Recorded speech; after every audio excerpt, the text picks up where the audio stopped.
السلام علیکم ورحمۃ اللہ وبرکاتہ۔ محترم سامعین، امید ہے کہ آپ حضرات خیر و عافیت سے ہوں گے۔ اللہ تعالیٰ آپ سبھی کو صحیح سلامت رکھے۔ دوستو، جو لوگ بھی حج 2023 میں جا رہے ہیں، سبھی کے لیے دعا کریں کہ اللہ تبارک و تعالیٰ سب کا جانا آسان فرمائے۔ جو بھی مشکلات پریشانی آ رہی ہے، اللہ تعالیٰ سب کو دور فرمائے۔ دوستو، جو بھی حضرات حج میں جا رہے ہیں، ان کو میں خاص طور سے ایک بات بتانا چاہتا ہوں کہ جہاں ہم نے یہ سوچ رکھا ہے کہ ہم اپنے لیے، اپنے والد کے لیے، اپنی والدہ کے لیے یا اپنے یار دوست یا رشتہ دار کے لیے عمرہ کریں گے، وہاں ہمیں یہ بھی سوچنا چاہیے کہ محسن انسانیت سرکار دو عالم صلی اللہ علیہ وسلم کے نام کا بھی عمرہ کریں گے۔ اب تک جو ہے یہ سوال کرنے والا کوئی نہیں ملا ہے، صرف ایک آدمی نے آج پوچھا ہے کہ نبی کے نام کا عمرہ میں کرنے کا ارادہ رکھتا ہوں، مجھے کیسے کرنا ہے؟ دوستو، ہمارے نبی کے ہمارے اوپر اتنے احسانات ہیں کہ ہم ان کے احسانات کا بدلہ کسی طرح سے بھی نہیں چکا سکتے۔ ہمارے نبی نے ہمارے لیے جو ہے پتھر کھائے، گالیاں کھائی اور نہ جانے کیسی کیسی تکلیفیں مشقتیں برداشت کی ہے، اور آج ہم جو ہے ان کے نام کا نہ عمرہ کرنے کو تیار ہیں، نہ قربانی کرنے کو تیار ہے، نہ حج کرنے کو تیار ہے، جبکہ ہمارا فرض بنتا ہے کہ ہم سب سے پہلے ان کے نام کا عمرہ کریں اور ان کے نام کی قربانی بھی کریں، لیکن ہمارے ذہن میں خیال ہی نہیں آتا۔ تو میرے دوستو، میری آپ سے گزارش ہے کہ جب آپ جا رہے ہیں تو پہلا جب آپ یہاں سے جائیں گے، جو مکہ جانے والے ہیں، جو عمرہ ہوگا جاتے ہی یہیں سے احرام باندھنے کے بعد، وہ تو اپنا ہی ہوگا، اسے ہم کسی کے نام کا نہیں کر سکتے، لیکن اس کے بعد ہم جب تک وہاں رہیں گے جتنے چاہیں عمرے کر سکتے ہیں۔ تو اس میں ہمیں نبی کے نام کا بھی عمرہ کرنا ہے۔ اس کے کرنے کا طریقہ کیا ہے؟ آج کی اس ویڈیو میں میں آپ کے سوالوں کا جواب دوں گا۔ اس کے بعد کچھ فلائٹوں کا جو ہے شیڈول چینج ہو گیا ہے اور ان کو جو ہے رستے میں دوسری جگہ لے جایا جائے گا، یعنی کہ وقفہ دیا جائے گا۔ ڈائریکٹ فلائٹ جدہ نہیں جائے گی، بلکہ بیچ میں رک کر کے جائے گی۔ کہاں رکے گی، کون سی فلائٹ رکے گی، وہ بھی میں آپ کو اس ویڈیو میں بتاؤں گا۔ اس سے پہلے سب سے پہلے نبی کا عمرہ کیسے کرنا ہے، اس کی نیت کیسے کرنی ہے، یہ بتاتا چلوں۔ اس کے بعد آپ کے سوالات اور انشاءاللہ اس کے بعد فلائٹوں کے بارے میں بھی آپ کو بتاؤں گا۔ دوستو، ایک حضرات آپ نے سوال کیا ہے کہ کوئی شخص حضرت محمد صلی اللہ علیہ وسلم کے نام سے عمرہ یا حج یا طواف کر سکتا ہے یا نہیں؟ تو اس کا جواب یہ ہے کہ رسول اللہ صلی اللہ علیہ وسلم کی طرف سے حج، عمرہ اور طواف کر سکتے ہیں، یعنی حج بھی کر سکتے ہیں، صرف عمرہ نہیں، عمرہ بھی کر سکتے ہیں اور طواف بھی کر سکتے ہیں۔ رسول اکرم صلی اللہ علیہ وسلم کی جانب سے حج یا عمرہ کرنے کی صورت میں نیت جو ہے کس طرح سے کرنی ہے کہ اللہ، میں رسول اللہ صلی اللہ علیہ وسلم کی جانب سے، یعنی ان کی طرف سے عمرہ کرنے کا ارادہ کرتا ہوں، اور اگر حج کر رہے ہیں تو حج کا نام لیں گے، حج کرنے کا ارادہ کرتا ہوں، یہ اللہ میرے لیے آسان فرما اور رسول اکرم صلی اللہ علیہ وسلم کی جانب سے قبول فرما۔ اگر آپ جو ہے عربی میں دعا پڑھنا چاہتے ہیں تو عربی میں آپ کو پڑھنا ہے اللہم انی ارید العمرۃ من رسول اللہ صلی اللہ علیہ وسلم فیسرھا لی وتقبلھا منہ۔ یہ عربی کے الفاظ ہیں۔ اگر آپ جو ہے حج ان کی طرف سے کر رہے ہیں، نبی کی طرف سے، تو آپ عربی میں یہ دعا پڑھیں گے اللہم انی ارید الحج من رسول اللہ صلی اللہ علیہ وسلم فیسرہ لی وتقبلہ منہ۔ پس حج یا عمرہ جو بھی رسول اکرم صلی اللہ علیہ وسلم کی جانب سے کیا جا رہا ہو، تو اس کے تمام افعال رسول اکرم صلی اللہ علیہ وسلم کی نیت سے ہی ادا کرنے ہوں گے۔ یعنی جو بھی کام آپ کریں گے، عمرہ کریں گے تو عمرے کے اندر جو طواف کریں گے، سب سے پہلے تو عمرے کی نیت کریں گے، جب احرام باندھیں گے وہ بھی نبی کی طرف سے کریں گے، پھر جو ہے طواف کریں گے وہ بھی نبی کی طرف سے کریں گے، صفا مروہ دوڑیں گے وہ بھی نبی کی طرف سے دوڑیں گے، یعنی ہر کام جو بھی ہوگا وہ نبی کے نام سے ہی ہوگا۔ یہ طریقہ ہے کہے گا عمرہ کرنے کا۔ تو نبی کے نام سے بھی میری گزارش ہے کہ نبی کے اتنے احسانات ہمارے اوپر ہیں تو کم سے کم ان کے نام کا عمرہ ہم ضرور کریں۔ اس کے علاوہ آپ حضرات کے جو سوال ہیں، ایک بھائی نے کہا ہے کہ کھانے میں آئل یا گھی لے جا سکتے ہیں؟ جی ہاں لے جا سکتے ہیں، شرط یہ ہے کہ آپ پیکٹ نہ لے جائیں بلکہ کوئی ڈبہ مضبوط اچھی طرح سے جو بند ہو جاتا ہو، اچھی طرح سے اس کی پیکنگ کر لیں تاکہ وہ کھل نہ سکے، اور اسے کسی ایسے سامان کے بیچ میں رکھے جس سے اس کے اوپر داغ وغیرہ نہ پڑے اور پھٹنے کا خطرہ نہ ہو۔ اس کی احتیاط ضرور کریں۔ اس کے ساتھ ہی ایک بھائی نے کہا ہے کہ حاجی صاحب میں آسام سے ہوں، میری امی اس بار حج پہ جا رہی ہے جس پہ ساری عورتوں کا ہی کور ہے۔ ان کا فلائٹ گوہاٹی امبارکیشن پوائنٹ سے تھا، لیکن ابھی کور نمبر پہ 2 فلائٹ دکھا رہا ہے، اس کا کیا مطلب ہے؟ کیا انہیں گوہاٹی سے کسی اور جگہ لے جایا جائے گا؟ بھائی آپ اپنا کور نمبر شیئر کریں، کور نمبر کمنٹ میں لکھیں تو اس کے بعد ہم دیکھیں گے کیا لکھا ہے۔ اسی طرح سے ایک بھائی نے پوچھا ہے کہ کیا آٹے کے اندر آئل لے جا سکتے ہیں؟ جی ہاں لے جا سکتے ہیں۔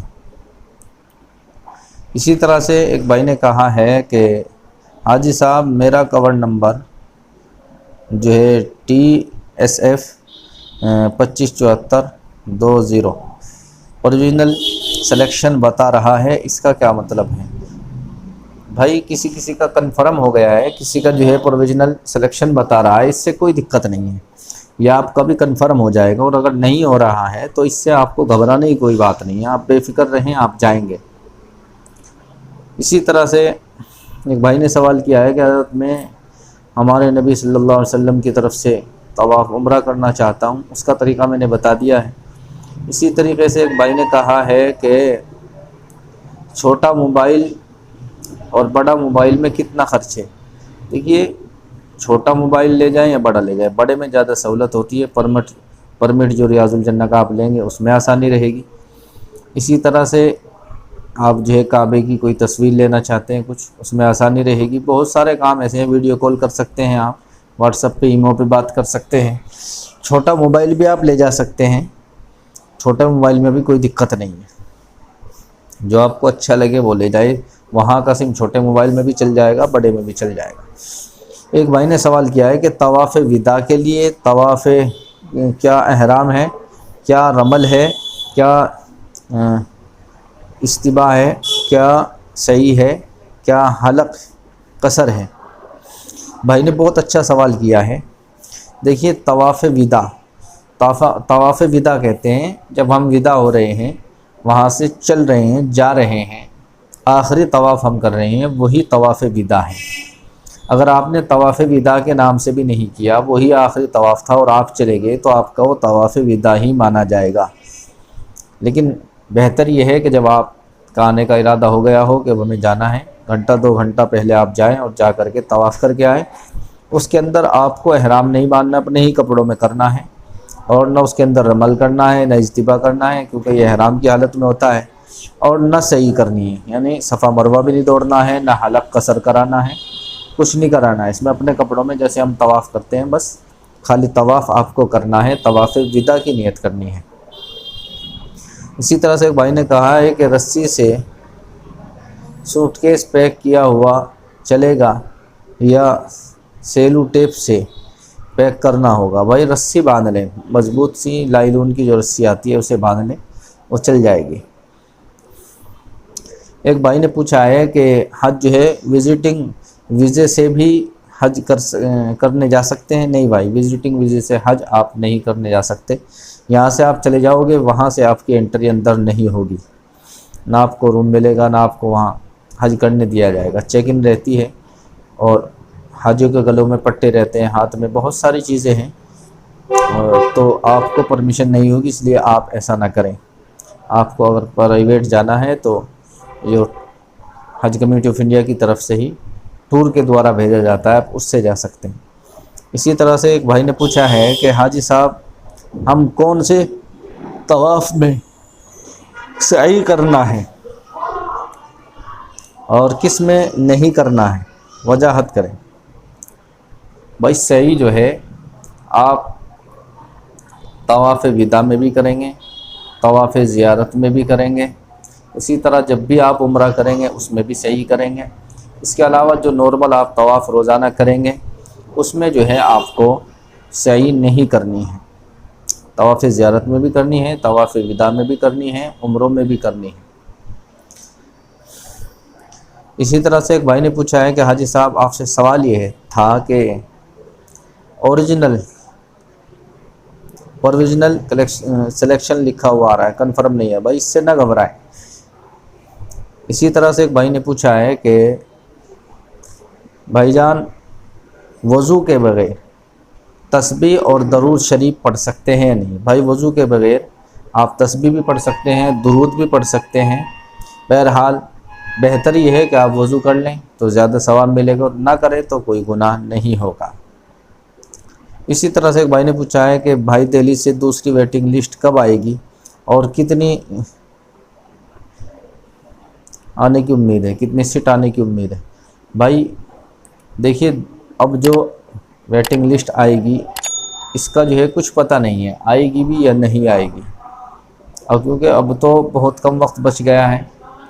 کچھ لوگ اگر اپنی درخواست کینسل کریں گے تو بہت کم لوگوں کی جو ہے آ سکتی ہے، کیونکہ جن لوگوں کو درخواست کینسل کرنی تھی اکثروں نے کر دی ہے۔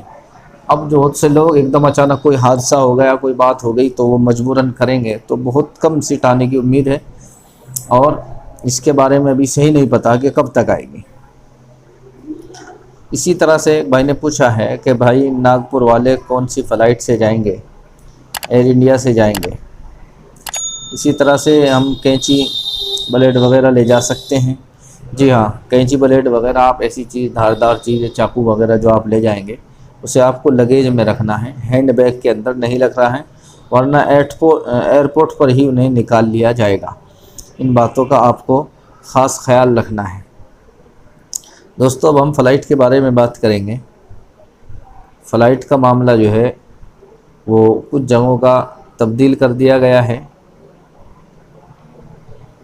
فلائٹ جو ہے کچھ جگہ کی فلائٹ رک کر کے جائے گی، بیچ میں وقفہ لے گی، تو وہ فلائٹ کہاں کہاں کی ہوگی میں آپ کو بتا دوں، پوری خبر آپ کو تفصیل سے سننی ہے۔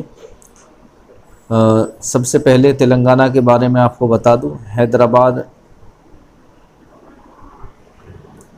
تلنگانہ حج کمیٹی سے روانہ ہونے والے عازمین حج کا سفر طویل ہوگا، یعنی لمبا ہوگا، اور انہیں 4 گھنٹے کی بجائے 8 گھنٹے کی مسافت طے کرنے کے بعد جدہ پہنچایا جائے گا۔ دیکھیے، جو لوگ جدہ جائیں گے ان کے لیے پریشانی یہ ہے، ایک تو احرام کی حالت میں ہے، پھر انہیں 8 گھنٹے میں لے جایا جائے گا، ڈبل وقت لگایا جائے گا، احرام کی پابندیوں کے اندر پہلی بار جب وہ آئیں گے تو وہ پریشان ہو جائیں گے۔ یہ ڈبل پریشانی ان کے لیے ہے۔ حج 2023 کے دوران حج کمیٹی سعودی ایئر لائنز کی پروازوں کے حصول میں ناکامی کے سبب اب تلنگانہ کے عازمین حج کو حیدرآباد سے براہ جو ہے مسقط لے جایا جائے گا پہلے، اور مسقط میں 1 گھنٹے سے زائد کا وقفہ رہے گا۔ تلنگانہ حج کمیٹی سے روانہ ہونے والے عازمین کی روانگی کے شیڈول کو قطعیت دے دی گئی، اور شیڈول کے مطابق حیدرآباد انٹرنیشنل ایئرپورٹ سے روانہ عازمین کی روانگی کا عمل 7 جون سے 150 مسافرین کی چھوٹی پروازوں کے ذریعے ہوگا۔ پہلی پرواز صبح 10:15 پر ہندوستانی وقت کے مطابق روانہ ہوگی، جو 3:30 پر سعودی معیار وقت کے مطابق پہنچے گی۔ تلنگانہ حج کمیٹی کے عازمین کے لیے جاریہ سال حج بیت اللہ صبر آزما ثابت ہوگا، کیونکہ 10:15 کی پرواز سے سفر کے لیے عازمین کو کم از کم 3 گھنٹے پہلے ایئرپورٹ روانہ کر دیا جائے گا، اور اگر انہیں 7 بجے روانہ کرنا ہو تو 5 بجے کے بعد سے روانگی شروع ہوگی، یعنی صبح 5 بجے سفری تیاریاں شروع کرنے والے عازمین شام 6 بجے جدہ پہنچیں گے۔ روانگی کے آغاز سے جدہ پہنچنے تک کے وقت کا جائزہ لیا جائے تو سفر 11 گھنٹے کا ہو جائے گا۔ پہلے دن 1 پرواز، اس کے بعد سے روزانہ 3 پروازیں جائیں گی، یعنی 3 فلائٹیں جائیں گی، جو 22 جون تک جاری رہے گی۔ 22 جون تک یومیہ یعنی روزانہ 3 پروازیں، 3 فلائٹیں، 350 عازمین حج کی جائے گی۔ فضائی سفر ماہرین کے مطابق ایئر وستارا کی پروازوں کے ذریعے تلنگانہ سے عازمین کی روانگی کے فیصلے سے سفر انتہائی تکلیف دہ ثابت ہو سکتا ہے۔ وستارا جو فلائٹ ہے وہ اچھی نہیں ہے، اس کے اندر فیسلٹی بھی کم ہے، اس سے جو ہے حاجیوں کو لے جایا جائے گا تو یہ تلنگانہ کے حاجیوں کے لیے بہت ہی تکلیف دہ ثابت ہوگا، کیونکہ راست جدہ روانگی سے عازمین حج حالت احرام میں جدہ پہنچتے ہیں اور حالت احرام میں سفر میں وقفہ دیا جاتا ہے تو یہ تکلیف دہ ثابت ہوتا ہے۔ عازمین کی خدمت کرنے والوں نے بتایا کہ متحدہ آندھرا پردیش میں ریاست کے عازمین کی سہولت کے لیے تلگو دیشم دور حکومت میں اس وقت کے ماہرین کا کہنا ہے کہ چھوٹے 150 مسافرین مشتمل طیاروں کے سبب حیدرآباد جدہ کے سفر کے دوران تکنیکی وقفہ لازمی ہوتا ہے۔ یعنی یہ چھوٹے طیارے ہیں، چھوٹے جہاز ہیں، تو انہیں بیچ میں جو ہے روکا جاتا ہے، انہیں سستایا جاتا ہے، کیونکہ اتنا لمبی پرواز ایک دم نہیں کر سکتے۔ اس لیے انہوں نے آگے بتایا کیونکہ چھوٹے طیاروں میں فیول دلوانے کے علاوہ بیت الخلاء کی صفائی کے اقدامات کرنے ہوتے ہیں۔ ایئر وستارا سے اگر بڑے طیاروں کے انتظامات کیے جاتے ہیں تو حیدرآباد جدہ راست پرواز چلائی جا سکتی ہے۔ حج کمیٹی نے وارانسی، دہلی، لکھنؤ، ممبئی کے علاوہ احمد آباد سے سعودی ایئرلائنز سے عازمین حج کو روانہ کرنے کے اقدامات کیے ہیں۔ دیکھیے سعودی ایئرلائنز کہاں سے جائے گی؟ وارانسی سے جائے گی، دہلی سے جائے گی، لکھنؤ سے جائے گی، ممبئی سے جائے گی، احمد آباد سے جائے گی۔ اس کے علاوہ سعودی ایئرلائنز نہیں جائے گی۔ اور اگر تلنگانہ حج کمیٹی سے بھی مؤثر نمائندگی کر کے سعودی ایئرلائنز یا ایئر انڈیا کی خدمات حاصل کرنے کی کوشش کی جاتی تو ریاست کے عازمین کا سفر حج مشکل نہ ہوتا۔ انہوں نے کوشش نہیں کی بلکہ وہ بین الاقوامی معیاری سفر حیدرآباد جدہ 3:30 سے تا 4 گھنٹے میں مکمل کر لیتے اور بآسانی جدہ پہنچ جاتے۔ یعنی اگر ڈائریکٹ ان کی فلائٹ ہوتی تو وہ جو ہے آسانی سے 4 گھنٹے میں جدہ پہنچ جاتے، لیکن اب جو ہے انہیں تقریباً صبح سے وہ چلیں گے تو شام کو تقریباً 6 بجے تک پہنچیں گے۔ تقریباً 11 گھنٹہ ان کا یہ سفر ہے گھر سے نکلنے کے بعد۔ فلائٹ اڑنے کا جو ہے یہ 8 گھنٹے کا سفر ان کا رہے گا، تو یہ کافی ان کے لیے پریشان کن جو ہے بات ہے۔ تو دوستو ویڈیو اچھی لگی ہے ویڈیو کو لائک کر دیں، شیئر کر دیں، چینل پر نئے ہیں تو چینل کو سبسکرائب کر لیں تاکہ آنے والی ویڈیو کا نوٹیفیکیشن آپ کو ملتا ہے۔ آئیے چلتے ہیں، پھر ملاقات ہوگی اگلی ویڈیو میں۔ السلام علیکم ورحمۃ اللہ وبرکاتہ۔